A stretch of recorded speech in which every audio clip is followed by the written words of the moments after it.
ना तो बसपा ने पूछा न सपा ने ली कोई सुध। भाजपा ने दिया महाराजा बिजली पासी को सम्मान। महाराजा पासी के नाम पर होगा निहालगढ़ स्टेशन का नाम। जयचंद और आला उदल को महाराजा पासी ने किया था परास्त। योगी सरकार लगातार नाम और अनाम महापुरुषों को सम्मान देने का काम कर रही है ताकि नई नस्लें उनके योगदान को जान सकें। हाल ही में योगी सरकार ने राजधानी लखनऊ के 8 स्टेशनों के नाम बदलने का ऐलान किया और उस पर मुहर भी लगा दी। और उसी कड़ी में निहालगढ़ रेलवे स्टेशन का नाम अब महाराजा बिजली पासी के नाम पर होगा, यानी निहालगढ़ रेलवे स्टेशन को महाराजा बिजली पासी रेलवे स्टेशन के नाम से जाना जाएगा।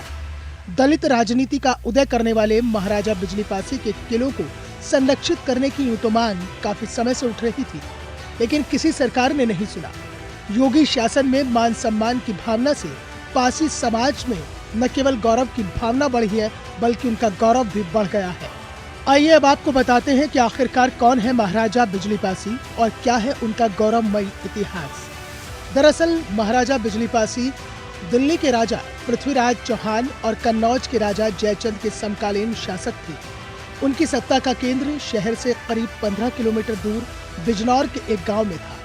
कहा जाता है कि महाराजा बिजली पासी ने अपनी मां की याद में बिजनागढ़ की स्थापना की थी, जिसको बाद में बिजनौर कहा गया। हालांकि अभी ये गांव एक छोटे से कस्बे के रूप में विकसित हो चुका है।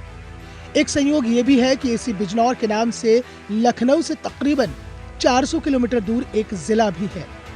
कहा यह भी जाता है कि महाराजा पासी के समय में लखनऊ आज की तरह अस्तित्व में नहीं था और पुराना लखनऊ भी बहुत बाद में आया। इतिहास के पन्नों को पलटेंगे तो उसमें यह देखने में आता है कि महाराजा बिजली पासी ने राजा जयचंद और आला उदल को युद्ध में परास्त किया था। मसला ये भी था कि चक्रवर्ती राजा पासी के बारे में नहीं पढ़ाया गया, जबकि राजा पासी से शिकस्त खाने वाले जयचंद के बारे में पढ़ाया गया।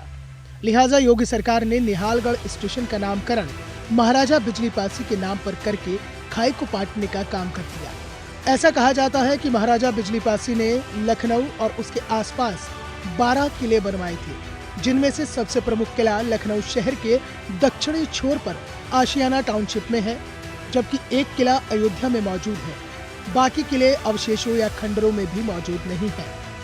साल 1194 में युद्ध कौशल में निपुण महाराजा बिजली पासी वीरगति को प्राप्त हो गए थे। वहीं दलित राजनीति के उदय के साथ ही 12वीं सदी के राजा बिजली पासी का नाम भी तेजी से आगे बढ़ा।